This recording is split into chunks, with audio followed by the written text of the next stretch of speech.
Chào, ở đâu đây? Sao rồi, thích món này quá hả? Đấy. Sao? Mình Đi đâu hả? Đi đâu là sao? Đi giao cái này hả?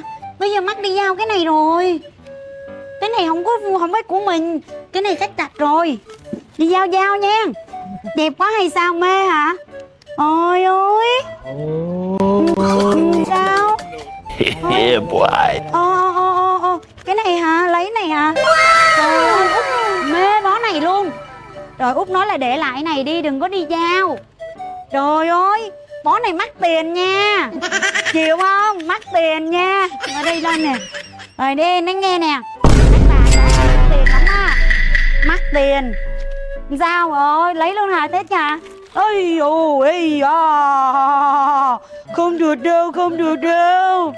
Cái này khách đặt rồi đó. Lấy luôn đó.